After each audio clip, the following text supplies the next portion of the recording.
Pada video ini, saya akan membahas spoiler anime Boruto episode 217 yang akan tayang minggu depan. Akhirnya Kurama dan Naruto menggabungkan kekuatan mereka dan muncullah mode terakhir Naruto yaitu mode Baryon. Sontak saja Sasuke, Boruto, dan Ishiki sangat terkejut sekali melihat kekuatan Naruto yang belum mereka lihat sebelumnya. Terlihat Ishiki lebih terkejut lagi dengan cakra Naruto yang kali ini telah meluap-luap dan gak memiliki batasan. Ishiki berkata bagaimana bisa dia masih memiliki kartu andalan, kenapa dia tidak menggunakannya dari tadi. Sasuke juga langsung berdiri untuk melihat mode terakhir Naruto dan berkata cakra yang dahsyat Naruto gak pernah bilang kalau memiliki kekuatan sehebat ini. Boruto yang sudah sekarat juga melihat ayahnya itu sudah berubah walaupun dia tidak mengucapkan kata apapun. Dalam kekuatan ini Kurama juga berkata kalau kekuatan ini layaknya seperti fusi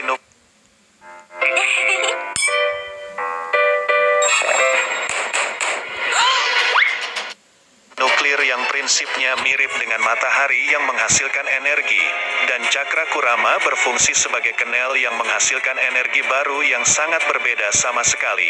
Naruto pun bertanya, ini terdengar sangat sederhana, lalu apa bedanya dengan mode Kurama dan mode Rikudo? Kurama menjawab kalau mode ini jelas berbeda karena mode lainnya hanya mengambil cakra dari tempat lain dan menggunakannya.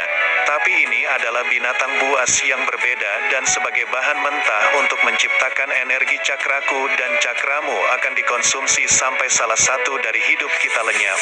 Dengar, jangan lakukan gerakan sia-sia, bebaskan dari pikiran yang gak berguna karena itu adalah trik untuk terus mempertahankan mode Baryon selama mungkin. Nampak sekali dalam wujud mode Baryon ini Naruto memiliki cakra berbentuk ekor Kurama yang di atas terdapat 4 ekor dan di bawah ada 5 ekor. Ishiki berkata, aku tidak peduli, awasi sekitarmu. Sontak Ishiki langsung menyerang Naruto dengan sangat percaya diri. Tapi tiba-tiba hanya dengan satu serangan sikut saja Naruto bisa membuat Ishiki terjatuh sampai mencium tanah. Terlihat Sasuke dan Ishiki cukup kaget melihat kekuatan Naruto sekarang. Kemudian Ishiki kembali menyerang Naruto lagi dengan gerakan yang cepat, namun hal tersebut gak berpengaruh dengan kekuatan Naruto sekarang dan Naruto berhasil menghajar Ishiki tepat di wajahnya. Sasuke sang pengamat kemudian berkata gak bisa dipercaya, sekarang Naruto lebih unggul dari Ishiki. Kemudian Ishiki menggunakan Daikokuten untuk mengeluarkan kubus-kubus hitam dan menimpa Naruto. Tapi dengan mudah Naruto dapat menahan kubus itu dengan menggunakan cakra ekor dari mode Baryonnya. Gak hanya itu, Naruto melempar kubus itu pada Ishiki yang membuat Ishiki sontak melompat untuk menghindarinya. Tapi tiba-tiba Naruto sudah ada di belakang Ishiki dan menendang Ishiki sampai Ishiki lagi-lagi mencium tanah. Sasuke juga pergi ke tempat Boruto untuk segera menolongnya sambil terus melihat pertarungan Naruto. Ishiki yang gak terima langsung terbang lagi untuk menyerang Naruto dan mereka terjadi jual beli pukulan taijutsu yang membuat Naruto masih lebih unggul dan memukul perut Ishiki dan menendangnya sampai Ishiki terpental. Masih belum menyerah, Ishiki kembali mengeluarkan besi-besi hitam, tapi hanya dengan satu tangan saja Naruto berhasil menangkap semua besi-besi itu. Ishiki, Sasuke, dan Boruto sontak sangat kaget melihat Naruto bisa bergerak secepat itu. Sasuke berkata Naruto bisa menghentikan batang-batang besi yang super cepat itu. Tidak bisa dipercaya, aku bahkan gak bisa melihatnya dengan mata saringan ini. Terlihat Ishiki sudah mulai kewalahan, tapi Naruto tetap santai walaupun penggunaan mode Baryon sangat menguras cakra mereka. Pindah ke tempat lain, terlihat Kawaki sedang melamun seperti sedang memikirkan sesuatu. Amado kemudian melihat tangan Kawaki dan berkata tangan palsu itu bekerja dengan cakra, bukan? Biasanya akan sangat sulit untuk menemukan yang cocok dan kau sangat beruntung, Kawaki. Katasuke kemudian berkata tangan itu awalnya dibuat untuk Hokage ketujuh dan itu hanya merespon cakranya saja. Naruto telah berbagi cakra dengan Kawaki agar tangan itu berfungsi sepanjang waktu, dan pada dasarnya Naruto terus-menerus mengirimkan cakra pada Kawaki. Amado pun agak kaget melihat fakta itu dan berkata gak kusangka apakah itu adalah kemurahan hati dari Naruto. Sumire kemudian bertanya pada Amado apakah Amado bisa mengembalikan tangan Kawaki yang sudah hancur, dan Amado menjawab ya tentu saja itu akan menjadi tugas pertama setelah semua semua ini selesai, tiba-tiba Kawaki merasakan sesuatu yang terjadi pada tangan buatan itu yang sontak Shikamaru langsung bertanya apa yang terjadi. Kawaki menjawab cakra Naruto sudah melemah. Di tempat lain memang terlihat cakra Naruto tiba-tiba menurun drastis yang menyebabkan Naruto langsung jongkok dan merasa kelelahan. Sasuke berkata apa yang terjadi, kenapa cakra Naruto tiba-tiba saja menurun dengan cepat. Sementara itu Boruto yang sedang sekarat juga berkata tubuhku sakit dan aku gak bisa tetap terjaga. Akhirnya Boruto pingsan dalam situasi itu sebelum pertarungan selesai. Dalam hati Naruto juga berkata harga diri energinya lebih tinggi dari apa yang kuduga dan kurasa waktuku gak banyak lagi. Terlihat Ishiki akhirnya menyadari sesuatu kalau kekuatan Naruto kali ini memang memiliki kelemahan yang terlihat sangat jelas. Ishiki berkata peningkatan drastis dalam kemampuan dan kekuatanmu adalah perjudian yang memperpendek umur. Untuk itu maaf saja sepertinya taruhanmu kala Uzumaki Naruto. Tapi tiba-tiba mulut Ishiki juga mengeluarkan darah yang menyatakan kalau Ishiki juga hampir sampai pada batasnya. Ishiki berkata mustahil padahal aku belum menerima luka yang fatal. Apa yang sudah kau perbuat Hokage? Naruto kemudian tersenyum dan berkata permainan baru saja dimulai untuk melihat siapa yang akan mati duluan. Gak hanya itu, terlihat ada sebuah bayangan hitam yang dimana jika bayangan Ishiki itu semakin sedikit maka hidup Ishiki juga akan semakin berakhir. Kurama kemudian berkata kekuatan ini amat sangat besar dan pastinya itu melebihi miliknya. Tapi kita masih gak akan bisa menang melawannya karena resikonya sangat besar dan kemungkinan kita akan mati sebelum dia. Naruto pun dibuat kaget dengan pernyataan yang barusan dia dengar itu.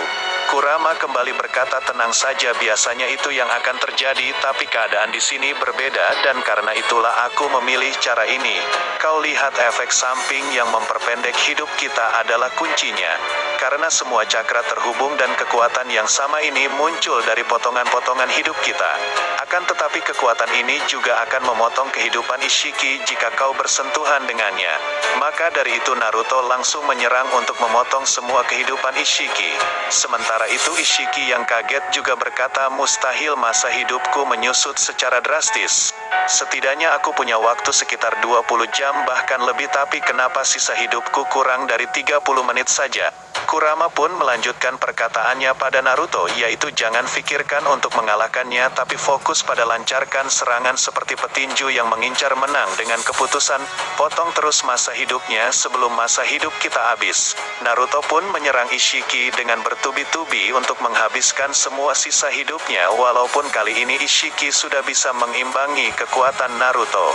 Di sela-sela pertarungan Ishiki pun mulai menyadari tentang gak masalah dengan kekuatan serangan Naruto, tapi yang jadi masalah adalah dampak dari pukulan Naruto akan menyusutkan masa hidupnya. Ishiki pun kali ini membuat Naruto gak berdaya dan berhasil memojokkannya. Tapi nampak sekali kalau masa hidup Ishiki semakin habis dan kini kurang dari 10 menit saja. Ishiki harus secepatnya menemukan Kawaki dan menanamkan segel karma baru sebelum hidupnya habis. Tiba-tiba ketika Ishiki sedang mencekik Naruto, dia merasakan cakra Naruto yang kini berada di tempat lain yang ternyata berada di tangan palsu Kawaki. Akhirnya dengan cepat Ishiki langsung mengarahkan tangannya ke samping untuk menggunakan jurus ruang dimensi. Ishiki berkata lagi pula yang akan bertahan sampai akhir adalah Ishiki Otsutsuki dan bukan makhluk rendahan sepertimu. Sementara itu Shikamaru menanyakan keadaan Naruto pada Kawaki apakah dia baik-baik saja. Tapi dengan kesal Kawaki menjawab bagaimana aku tahu keadaan Naruto kalau aku gak melihatnya sendiri. Tiba-tiba muncullah portal ruang dimensi dari tangan buatan itu yang langsung membawa Kawaki masuk ke dalam dimensi itu. Terlihat Shikamaru, Amado dan Sumire nampak gak percaya sekali kalau Kawaki akan terlempar ke dimensi lain. Dan ternyata Kawaki dipaksa Ishiki masuk ke dimensi itu karena dia merasakan cakra Naruto ada pada tangan Kawaki. Terlihat Naruto dan Sasuke sungguh gak percaya sekali kalau perjuangan mereka hanya sia-sia saja. Dalam situasi itu Kawaki juga kaget dan bertanya-tanya kenapa dia bisa ada di sini. Ishiki berkata jadi tangan jelek itu berfungsi dari cakra milik Hokage. Aku berterima kasih kepada Hokage karena berkat tautan usil itu aku bisa mendeteksi Kawaki dan membawanya ke sini di saat terakhir. Gak hanya itu, nampak Boruto sudah sadar tapi mata kanan Boruto sudah berubah menjadi Byakugan dan dirasuki Momoshiki. Ishiki berkata pada Kawaki, "Salam Kawaki, akhirnya kita bertemu lagi." Sementara itu semua orang sangat terkejut karena Kawaki tiba-tiba hilang. Katasuke bertanya apakah ini adalah ulah dari Ishiki. Amado menjawab ini belum 100% pasti, tapi jika memang Ishiki menarik Kawaki ke lokasinya, maka bisa aku katakan kita kehabisan pilihan dan kita benar-benar sudah tamat. Di lain sisi Kawaki dalam hatinya dia berkata, jadi ini wujud Ishiki yang sebenarnya dan dia akan menanamkan karma baru padaku. Dan Ishiki berkata lagi, itu memang nyaris karena sisa waktu hidupku hanya tinggal 5 menit lagi. Gak kusangka makhluk gagal ini mampu membuatku tersudut. Sontak Kawaki berkata dengan sombong, hanya dalam waktu 5 menit saja senang rasanya aku bisa menyaksikan hidup tidak bernilaimu berakhir. Ishiki menjawab lagi, tidak ada yang khusus itu seperti tidur siang yang panjang dan aku akan menanamkan karma baru padamu agar aku bisa bangkit lagi dari tubuhmu. Kemudian Naruto berteriak agar Kawaki secepatnya kabur dan melarikan diri dari Ishiki. Tapi dengan cepat Ishiki langsung menghajar Naruto lagi sampai dia sempat akan pingsan. Ketika Kawaki akan kabur, tiba-tiba Ishiki sudah ada di depannya dan langsung mencekik leher Kawaki. Tapi Sasuke menggunakan Ame-no-Tejikara untuk bertukar tubuh dengan Kawaki yang sontak membuat Ishiki sangat terkejut. Kemudian Sasuke memberikan Kawaki bom asap dan meminta Kawaki untuk melemparkannya ke bawah.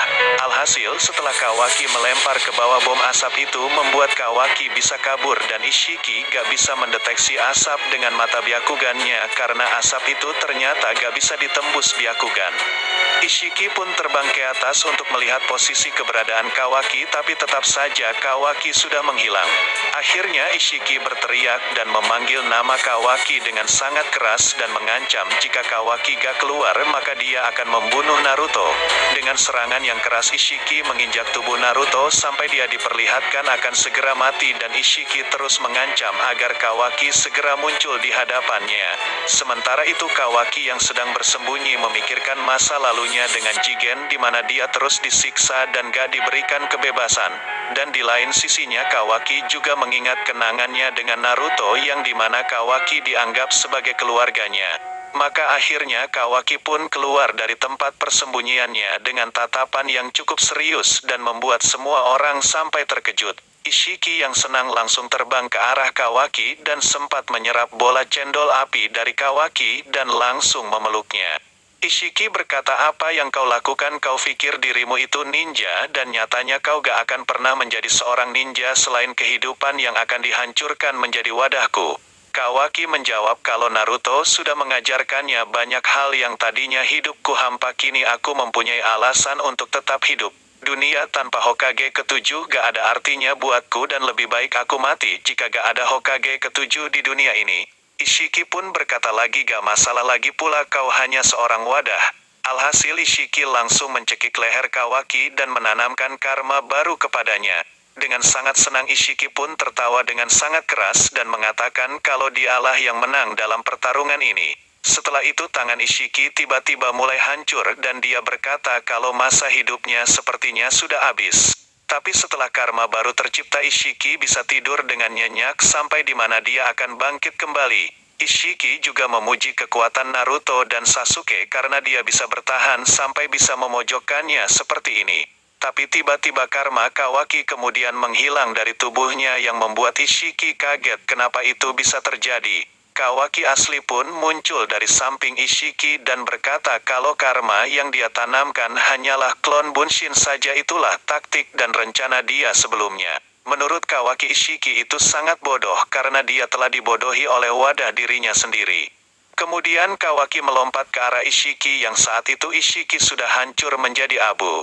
Setelah itu Kawaki dan Sasuke datang ke tempat Naruto untuk menanyakan keadaannya dan resiko seperti apa yang didapatkan Naruto setelah menggunakan mode Baryon tadi.